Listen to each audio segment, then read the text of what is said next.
इस्लामपुर अनुमंडल के कृषि पदाधिकारी श्रीकांत सिन्हा के बनाए कृषि उपकरण को भारत सरकार से पेटेंट मिल गया। इसी खुशी में कार्यकर्ताओं ने इस्लामपुर अनुमंडल कृषि अधिकारी को फूलों के गुलदस्ते से स्वागत किया।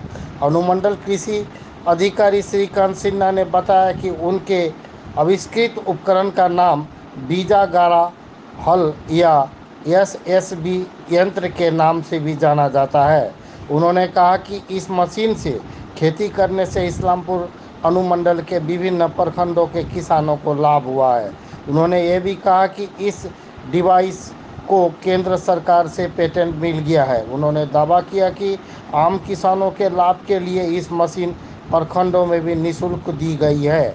उन्होंने कहा कि किसान इस मशीन में खेती कर अधिक मुनाफा कमा सकते हैं। श्रीकांत सिन्हा ने यह भी बताया कि इस मशीन से ज़मीन की जुताई किए बिना भी खेती की जा सकती है। यह उपकरण बहुत आसानी से उपलब्ध है और कम लागत में बनाया जा सकता है। उन्होंने भारत सरकार और पश्चिम बंगाल सरकार के आगे आकर इस मशीन को भारत के हर किसान तक पहुंचाने की अपील की। उन्होंने कहा कि इस मशीन से कोई भी खेती करना फायदेमंद होगा। সমস্ত চাষি ভাইদের আগে এই আমি আনন্দের সংবাদটা জানাই। এই যে বীজ গাড়া হাল বা এসএসবি যন্ত্র যেটা নামে বিখ্যাত, এই যন্ত্রটি আজ গতকাল আমাদের কেন্দ্রীয় সরকার প্যাটেন্ট দপ্তর থেকে এটার একটা অ্যাপ্রুভাল দিয়েছে এবং যে জার্নাল আছে প্যাটেন্ট ডিপার্টমেন্টের যে জার্নাল, সেই জার্নালে অনেকদিন আগে এটা প্রকাশিত হয়েছিল। তো স্বীকৃতিটা গতকালকে আমি পেয়েছি যে ইনভেন্টর হিসাবে, এবং আমার স্ত্রী পম্পা সরকারের নামে এটা প্যাটেন্ট আমি অ্যাপ্লিকেশন করেছিলাম। তো এই যন্ত্রটার বিশেষত্ব হচ্ছে যে আমাদের মানে এই আইডিয়া থেকে এটা এসেছে যে আমাদের পশ্চিমবঙ্গে বেশিরভাগ চাষি আমাদের ক্ষুদ্র প্রান্তিক চাষি আছে, তাদের ক্ষেত্রে কি হয়, বড় বড় ট্রাক্টর দিয়ে জিরো প্লেট মেশিন দিয়ে চাষ করা খুব অসম্ভব হয়ে যায়। আর প্রত্যেকেরই জোরটা খুব ছোট ছোট থাকে আর কি, মানে 3 বিঘা 4 বিঘা 5 বিঘা। তো তাদের ভীষণ অসুবিধা হতো সেই পদ্ধতি চাষ করার জন্য জিরো প্লেনে করতে গেলে। তো আমি তখন এই যন্ত্রটার চিন্তা ভাবনা করি এবং সেই যন্ত্রটা চালানোর ক্ষেত্রে যেটা জিরো প্লেট মেশিন, সেটা কিন্তু আমাদের প্যাডি হারভেস্টিংয়ের পরে সঙ্গে সঙ্গে কিন্তু চালানো যায়। ওটাকে আমাদের শুকাতে হয়, 20-25 দিন টাইম লাগে। তো দেখছি যে 20-25 দিন মানে অনেক টাইম, যেটা আগে যদি চাষি ভাইরা চাষ করতে পারেন, আগাম যদি চাষ করতে পারেন, তাহলে কি হবে যে পরের দিকে যে টেম্পারেচারটা হাই হয়, অনেক তাপমাত্রা বেড়ে যায়, আর হচ্ছে গিয়ে শিলাবৃষ্টির একটা চান্স থাকে। আমি অনেকবারই এটা শিলাবৃষ্টি হয়ে আমাদের কৃষি দপ্তরের পক্ষ থেকে বাংলা শস্য বিমা প্রচুর টাকা এখানে দেওয়া হয়েছে, টাকা মানে বিতরণ হয়েছে বাংলা শস্য বিমা যখন ক্ষতিপূরণ দেওয়া হতো। তো ওই যে শিলাবৃষ্টির যে আঘাতটা, সেটাকে তার আগেই আমরা কি করে ভুট্টাটা তুলতে পারি, তাহলে আমাকে আগে লাগাতে হবে। আগে আমি কিন্তু ট্রাক্টর দিয়ে চাষ করতে পারছি না, কারণ ট্রাক্টরের চাকা বসে যাচ্ছে। তো ময়েশ্চার বেশি থাকা অবস্থাতেই ধান কাটার পরে পরে এই যন্ত্রের মাধ্যমে জাস্ট ধানের যে নাড়াগুলো, এছাড়াও আরেকটা আইডিয়া থেকে যেটা এসছে, আরেকটা সেটা কি, যে নাড়াগুলো মানুষগুলো পুড়িয়ে দিত এবং পুরানোর ফলে বায়ু দূষণ হতো এবং পলিউশন হতো এবং জমির অনেক যে ক্ষুদ্র ক্ষুদ্র জীবাণু যেগুলো আছে এগুলো মারা যেত এবং জমির উর্বরতাটা কমে যেত। তো এই জিনিসটাও কিন্তু এই যন্ত্রের মাধ্যমে করলে 6 ইঞ্চি থেকে 12 ইঞ্চি পর্যন্ত যদি নাড়াগুলো ধানের নাড়াগুলো থেকে যায়, এবং তার মাঝখান দিয়ে কিন্তু এই যন্ত্রকে চালিয়ে দিয়ে আমি ভুট্টা বীজ রোপণ করতে পারবো। শুধু ভুট্টা না, এই যন্ত্রের মাধ্যমে বিভিন্ন রকমের ডাল শস্য, তারপর হচ্ছে গিয়ে ফুলকপি, বাঁধাকপি, টমেটো, বরবটি, সোয়াবিন, আমরা এই লাস্ট সিজনে আমরা সোয়াবিন আমরা ইন্টারক্রপিং হিসাবে এই সঙ্গে চাষ করেছি কৃষি বিজ্ঞান কেন্দ্রে। তো বিভিন্ন রকমের ফসলের চাষ করে নিবিড় পদ্ধতিতে, এবং যেটা আমাদের একজন সাংবাদিক ভাই বললেন যে যেটা হচ্ছে যে ওভারল্যাপিং করে, অর্থাৎ এবার জনসংখ্যার যে চাপটা আছে 1.9% হারে আমাদের জনসংখ্যা বাড়ছে, প্রতি বছর প্রায় 1.5 কোটি থেকে 2 কোটি জনসংখ্যা আমাদের বাড়ছে এই যে গোটা দেশে। এই যে জনসংখ্যা বাড়ছে এবং জমির উপরে যে একটা চাপ হচ্ছে, দিনের পর দিন কিন্তু রাস্তার ধারে দেখবেন আপনারা যে মানে প্রচুর পরিমাণে বাড়ি হচ্ছে, মানে এই যে হরাইজন্টাল এক্সপেনশন কিন্তু সম্ভব না, ভার্টিক্যাল এক্সপেনশন সম্ভব। অর্থাৎ যত বেশি পরিমাণ সোলার এনার্জি আমরা অ্যাবজর্ব করতে পারবো ভার্টিক্যাল মানে এক্সপেনশনটার মাধ্যমে, সেটা হচ্ছে কি, জমিতে আমি চাষ করলাম ভুট্টা, তারপর ভুট্টা কাটার 1 মাস আগেই আমি ওই জমিতে বরবটি লাগিয়ে দিলাম বা ওই জাতীয় ফসল লাগিয়ে দিলাম। তাহলে কি হলো, আমি 20 দিন 25 দিন এগিয়ে গেলাম, আবার পরের যে ফসলটা হবে সেখানে আবার একটু এগিয়ে দিলাম, এবং এগিয়ে আস্তে আস্তে দেখা যাবে যে 2 ফসলের জায়গায় 3 ফসলি, 3 ফসলের জায়গায় 4 ফসলি আমি করতে পারছি। তাহলে আমাদের যে খাদ্যের যোগানটা আমরা অব্যাহত রাখতে পারবো, জনসংখ্যা যে হারে বাড়ছে। এছাড়া হচ্ছে গিয়ে চাষের কিন্তু নিজস্ব বেনিফিট আছে, আর খাদ্যের চাহিদা মেটানোর জন্যই যে এই পদ্ধতি তা না, চাষির যে নিজস্ব যে খরচটা বিঘা প্রতি, একর প্রতি 9 থেকে 10 হাজার টাকা খরচ কম হয় এই পদ্ধতি চাষ করলে। আর হচ্ছে ফলনটা কিন্তু তাদের থেকে অনেক গুণ বেশি হয়, মোটামুটি 5 থেকে 7% ফলন বেশি এই পদ্ধতি চাষ করলে। তো আমি এই যন্ত্র মানে প্যাটার্ন পাবে আমি ভাবতে পারিনি, আমি অ্যাপ্লাই করেছিলাম, করিয়েছিলাম, আমি প্যাটার্ন যে পেয়েছি যন্ত্রটা তার জন্য মানে আমি খুব খুশি হয়েছি, খুবই আনন্দিত, এবং পাশাপাশি আমাদের যারা এখানকার যারা কর্মচারী রয়েছেন তারাও খুব খুশি। এবং আশা করি যে সমস্ত জায়গাগুলোতে চাষ করা হয়েছে আমাদের এবছর মানে প্রায় 150 একর জমিতে চাষ করা হয়েছে এখানে আমাদের ইসলামপুর সাব ডিভিশনে। তো ভালো, সব জায়গাতেই ভালো ফলন পাওয়া গেছে। আমি খুবই কবে এটা আবিষ্কার করেছিলেন এই যন্ত্রটা? আমি মানে মোটামুটি এটা নিয়ে প্রায় 2 বছর, 2.5 বছর থেকে চেষ্টা, 2.5 বছর থেকে এর ডেভেলপমেন্টটা মানে এর একটা অভিব্যক্তি ঘটেছে। এটা কিন্তু প্রাথমিক অবস্থায় এরকম ছিল, তারপরে এর সমস্ত যে প্রোগ্রেসটা হয়েছে, এটা নাট বল্টু সিস্টেম করা হয়েছে গভীরতাকে ঠিক রাখার জন্য। বেশি গভীরতায় যদি ময়েশ্চার বেশি থাকে তাহলে কম গভীরতা রাখবো, যদি ময়েশ্চার কম থাকে তাহলে বেশি গভীরতা করবো। এছাড়া হচ্ছে গিয়ে ছোট ছোট যেগুলো মানে দানা আছে সেগুলোকে দেখা গেল গতটা একটু ছোট দরকার, তাহলে সেক্ষেত্রে এটাকে আমি নামিয়ে দিতে পারবো, নামিয়ে নিয়ে শুরু করতে পারবো। 2 ইঞ্চি থেকে 12 ইঞ্চি, 2 ইঞ্চি থেকে 12 ইঞ্চি বা 24 ইঞ্চি ডিস্টেন্স গুলোকে আমি কন্ট্রোল করতে পারবো, যেটা যন্ত্র মানে অ্যাকচুয়ালি যেটা করা হয়েছে আর কি। 2.5 বছর ধরে মেশিনটাকে 2.5 বছর ধরে, 3 বছর হবে, 3 বছর যখন আমি এসএন ছিলাম। চাষিরা ভাইরা উপকৃত হয়েছে এবং চাষিরা নিজেই প্রচার করছে। এবং বিহার থেকে গত পরশু 3 দিন আগে আমাকে বিহারের ওই একটা জায়গা থেকে ফোন করে বলছে যে আপনাকে এখানে আসতে হবে। কোন এলাকায় এটা কি আপনি করেছেন? এটা আমাদের উত্তর দিনাজপুর জেলাতে আমাদের ইসলামপুর সাব ডিভিশনে ব্যাপকভাবে প্রচারিত হয়েছে। এছাড়া হেমতাবাদ ব্লকে আমরা এবছর করিয়েছি, আমি কিছু চাষকে দিয়ে করাইছি। তাছাড়া হচ্ছে জলপাইগুড়িতে গেছে, কোচবিহারে গেছে, বিভিন্ন জায়গাতে চাষ হচ্ছে, সাউথ বেঙ্গলে পুরুলিয়া পর্যন্ত গেছে, গোয়ালপুরে তো ব্যাপক হারে। আপনার এখন কি ইচ্ছা যে এটা আরো ব্যাপ্তি পাক? আমার যেটা ইচ্ছা সেটা হচ্ছে যে আমাদের প্রিন্সিপাল সেক্রেটারি স্যার এসেছিলেন, ওঙ্কার সাহেব এসেছিলেন আমাদের এখানে দেখার জন্য, উনি খুশি হয়ে মানে গেছেন এখান থেকে। তাছাড়া হচ্ছে মানে আমাদের যে আইআইটি খড়গপুর আছে সেখান থেকে এই যন্ত্রটা না আর কি, মানে যেটা ডেভেলপ করেছে, যেটা একদম মানে আপডেট, যেটা আপডেট ভার্সন আর কি, আপডেট ভার্সন এই যন্ত্রটা পাঠানো হয়েছিল ওখানে। খড়গপুর আইআইটি থেকে যারা প্রফেসর আছেন ওনারা আমাকে ছাড়পত্র দিয়েছেন, ওখানে টেস্টিং হয়েছে, ওনারা ছাড়পত্র দিয়েছেন। আর পেটেন্ট তো গতকালকে পেলাম। তো আমার ইচ্ছা যে আমাদের পশ্চিমবঙ্গ সরকার তথা ভারত সরকার উভয় সরকারই এটা চেষ্টা মানে যদি এটা যদি চাষিদেরকে দেওয়ার একটা ব্যবস্থা করেন তাহলে চাষিরা ভীষণভাবে এটা এই জন্যই যে মনে করুন এই যে লাস্ট কিছুদিন আগে 1 মাস আগে থেকে যে আমরা ভুগছি ভীষণ মানে টেম্পারেচারটা 42 ডিগ্রি, 43, 44, এবং মেজ ক্রপ হচ্ছে কি 36 ডিগ্রি, 37 ডিগ্রির যে কোনো ক্রপ 36 ডিগ্রি 37 ডিগ্রি বেশি হলেই ওর কিন্তু ফলনে মার খাবে, ওর মানে রেসপিরেশনটা অনেক বেড়ে যায় এবং গ্রোথ কমে যায়, ফটোসিনথেসিসটা ভালো হয় না অতিরিক্ত তাপমাত্রায়।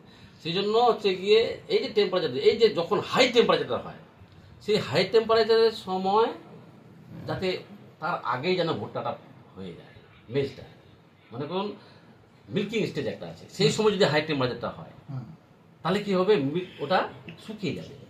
আর যদি ফ্লাওয়ারিং স্টেজে হয়, ফ্লাওয়ারিং পোলেন গ্রেনগুলো শুকিয়ে যায়, তার জন্য কি হচ্ছে পলিনেশন মানে ফার্টিলাইজেশনটা যখন দানাগুলো হয়ে যাচ্ছে। অনেক শস্য যারা দেরি করে লাগায়, আলু কাটার পরে যারা ভুট্টা লাগায়, আমি ওদেরকে বিশেষ করে মানা করব যে আলু কাটার পরে ভুট্টা লাগাতে যায় না, কারণ ফলনটা পাবেন না ভালো, 1 নাম্বার। 2 নাম্বার কেন ফলনটা পাবেন না, যে লেট সোয়িং হলো শেষের দিকে কিন্তু ফ্লাওয়ারিং স্টেজে এবং মিল্কিং স্টেজে সে সময় কিন্তু হাই টেম্পারেচার হবেই। আর তাছাড়াও আরেকটা ভয় থাকে শিলাবৃষ্টির ভয়। তাহলে আমি রিস্ক নিয়ে চাষ করতে যাবো না, আমি চাষ করবো যাতে আমার কনফার্ম ইলটা আসে।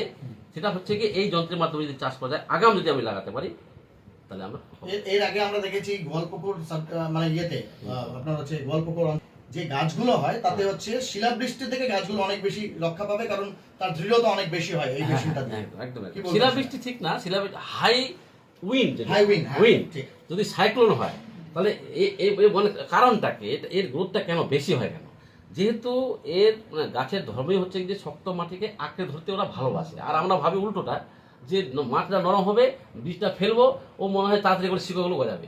কিন্তু অ্যাকচুয়ালি তা না, অ্যাকচুয়ালি হচ্ছে প্রাকৃতিক নিয়মে গাছের মানে মানে একেবারে মানে খুব যে পাথর মাটি হলে তা না, কিন্তু মাটি কিন্তু মোটামুটি যে কোনো গাছ মাটি কিন্তু শক্তই চায়, কারণ ওকে ধরে আঁকড়ে ধরে ও দাঁড়িয়ে থাকে, অত বড় তার বডি নিয়ে দাঁড়িয়ে থাকে।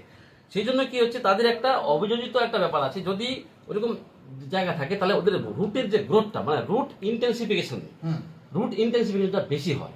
এবং আমাদের এই পদ্ধতির মাধ্যমে নো টিলেজের মাধ্যমে যদি চাষ করা যায়, এত বৃদ্ধি হয় যে যেমন নারকেল গাছ বা সুপারি গাছের যেমন সাইড থেকে যেমন ইগুলো হয়, শিকড়গুলো গজায়, ঠিক এই গাছেরও এরকম ভাবে গজায় এবং শক্ত করে ধরে রাখে। এই জন্য যতই হাওয়া বয়ে যাক না কেন, এটা কিন্তু ভেঙে যাবে, হ্যাঁ, কিন্তু হেলে পড়বে না গাছটা। হ্যাঁ, বলছি যে মূলত কি ভুট্টা চাষের জন্য এই মানে টুট জায়গা লেকিন ঝুঁকেগা নাই, এরকম ব্যাপারটা। আর অ্যাবজর্পশন অফ নিউট্রিয়েন্ট অনেক বেশি হয়, অনেক বেশি হয় অ্যাবজর্পশন। বলছি মূলত কি ভুট্টা চাষের জন্য এই না, ভুট্টা আমি বললাম তো আগে যে ভুট্টা শুধু না, সমস্ত ক্রপই করা যাবে, সমস্ত মানে বীজ বপন করতে হয় যেগুলো ইনক্লুডিং বীজ- ভাইন যেগুলো আছে, যেগুলো লতানে গাছ যেগুলো থাকে, যেমন পটলের লতাগুলো এই গর্তের মধ্যে ঢুকিয়ে দিলাম, ব্যাস সাহায্য হয়ে যাবে। মানে বিনা চাষে কোনো চাষ করার দরকার নেই। খড় থাকুক, মানুষের চাষি ভাইদের একটা হেডাক থাকে, মানে মানুষের ধর্ম মানে চিন্তা ভাবনা হয়ে গেছে কিরকম যে চাষ না করলে মনে হয় চাষ হবে না, মানে প্লাউইং না করলে, কর্ষণ না করলে জমিতে চাষ করা যাবে না। বলছি এই না, যন্ত্র না, না। কৃষি দপ্তরের পক্ষ থেকে কি এটা করা হচ্ছে, প্রচার হ্যাঁ, করা হচ্ছে? আমি উদ্যোগ নিয়ে আমাদের এই সাব ডিভিশনে আত্মা প্রকল্পের মাধ্যমে বিভিন্ন জায়গা থেকে ব্লকের এডি সাহেবরা এটা 20টা গত বছর 20টা করে যন্ত্র দেওয়া হয়েছে, বলছি যে এটা কি বিনামূল্যে দেওয়া হয়েছে? বিনামূল্যে দেওয়া হয়েছিল এবং চাষও হয়েছিল। তো গত বছর 70 একর হয়েছিল, এবার বলছি আগামী দিনে তো যদি মনে করেন যে এটা যদি ব্যাপক হারে যদি সাকসেস হয় আর কি, হুম। সেই সময় কি এটা কি বিনামূল্যে দেওয়া হবে নাকি তার একটা প্রাইস রেট এটা তো এটা হচ্ছে গিয়ে পলিসির ব্যাপার। আপনি বলছেন এই পলিসির ব্যাপারটা, এই পলিসিটা গভর্নমেন্ট ঠিক করবে, এটা আমি তৈরি করতে পারি না। আমি গভর্নমেন্টের কাছে আপিল করবো যে এই যন্ত্র যদি দেওয়া হয়। স্যারও দেখে গেছেন, আমাদের প্রিন্সিপাল সেক্রেটারি যিনি যারা পলিসি মেকার, যারা হেড, তারা সবাই দেখে গেছেন, ডিরেক্টরও এসেছিলেন, হ্যাঁ, সবাই এসেছিলেন, এখানে দেখে গেছেন এর কার্যকারিতা, এর উপকারিতা, এর মানে চাষিদের গ্রহণযোগ্যতা, এটা কিন্তু ওনারা দেখে গেছেন যে ভালো। বলছি যে স্বীকৃতি পেয়েছে, হচ্ছে পেটেন্ট পাওয়া হয়েছে, কৃষকরা যদি এই মেশিনটা ব্যবহার করতে চায় তারা কি এই মুহূর্তে তারা পাবে মেশিনটা? এবং তার পাশাপাশি আগামী দিনে এগুলো মেশিনগুলো যদি কেউ নিতে চায় পুরো পশ্চিমবঙ্গ সারা দেশে, তারা কিভাবে পাবে? কোনো কোম্পানির সঙ্গে কি অফার এসছে আপনার কাছে? না, এখন পর্যন্ত ওই সমস্ত জায়গাতে দেওয়া হয়নি। হ্যাঁ, এবং যে যন্ত্রটা যখন তৈরি করা হয়েছিল, তাদেরকে দিয়ে আমি এই উদ্ভাবনী জিনিসটাকে আমি তৈরি করেছি, সেই জায়গাতে আমি আপাতত স্থগিত আছি। হ্যাঁ, আমি এই ব্যাপারে আমি এটা কমার্শিয়াল ব্যাপার ছিল, এই ব্যাপারে আমি মন্তব্য করতে চাইছি। আচ্ছা, যেটা জিজ্ঞেস করবো, আপনি বলছিলেন যে জনসংখ্যা বাড়ছে হ্যাঁ। এবং সেই সঙ্গে চাষযোগ্য জমির পরিমাণ বা হ্যাঁ। কাল্টিভেটেড ল্যান্ড হ্যাঁ। সেটার পরিমাণটা কমছে। কমছে। আপনি যে বিষয়টা বলছিলেন যে ক্রপ রোটেশন, ক্রপ ওভারল্যাপিং, এই বিষয়গুলো হুম, আর হুম। বেশি পরিমাণে প্রোডাকশন, হুম, হুম। তার পাশাপাশি এই কথাটা তো ঠিক যে ব্যাপার হচ্ছে জনসংখ্যার সঙ্গে খাদ্য হ্যাঁ, এর একটা একদম সমানুপাতিক একদম সম্পর্ক আছে। হ্যাঁ, তো সেটাতে কতটা সহায়ক? আর যেহেতু বলছেন কর্ষণ করা হ্যাঁ। বা প্লাউইং রিপ্লাউইং এ একটা বড় ইনভেস্টমেন্ট হয়, কারণ এখন চাষিরা সবাই প্রান্তিক বা ক্ষুদ্র চাষিতে পরিণত হচ্ছে, কারণ জোত জমির পরিমাণ বা চাষযোগ্য জমির পরিমাণ কমে। তো সেক্ষেত্রে আপনার এটা থেকে চাষ করতে হচ্ছে না, চাষের খরচ কতটা হচ্ছে কমে, সাশ্রয় হয় এটাতে? মোটামুটি 9 থেকে 10 হাজার টাকা খরচ কম হয়। আর আমাদের এই যে যদি ঠিকঠাক মতো চাষি ভাই চাষ করে, যেভাবে আমরা বিজ্ঞানসম্মতভাবে বলবো, মানে আমি যেটা বলবো যেভাবে সেভাবে যদি চাষ করে, তাহলে চাষির কমসে কম 60 কুইন্টাল করে হবে কম পক্ষে, ভুট্টার ক্ষেত্রে হ্যাঁ, হচ্ছে। ভুট্টার ক্ষেত্রে। আর হচ্ছে গিয়ে নর্মালি যে চাষিরা চাষ করে ফলনটা পায় 40 কুইন্টালের বেশি পায় না, 40-42 কুইন্টাল করে বলছে হিসাবটা। মানে এক্ষেত্রে মোটামুটি 10 কুইন্টাল ফলন বেশি হবে, মানে অবধারিত।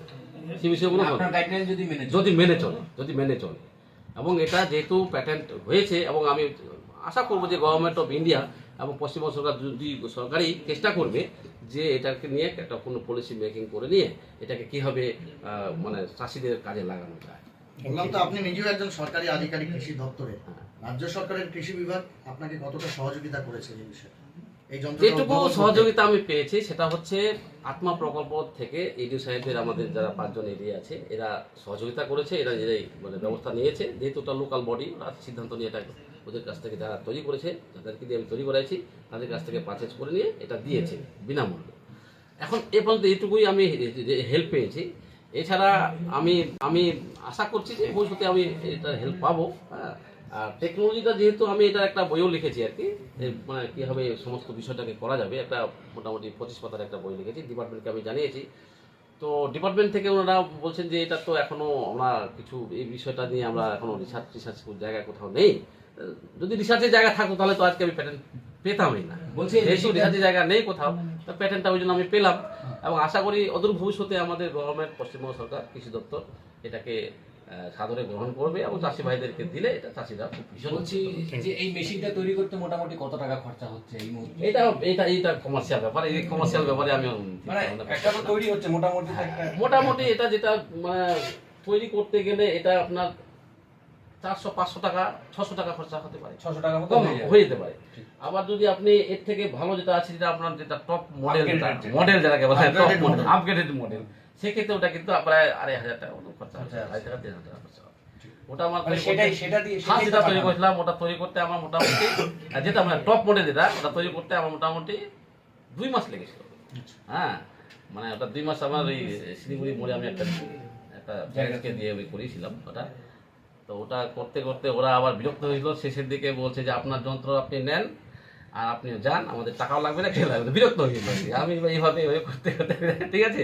তো যাই হোক, ওনাদেরকে আমি এখনো খবরটা দিইনি।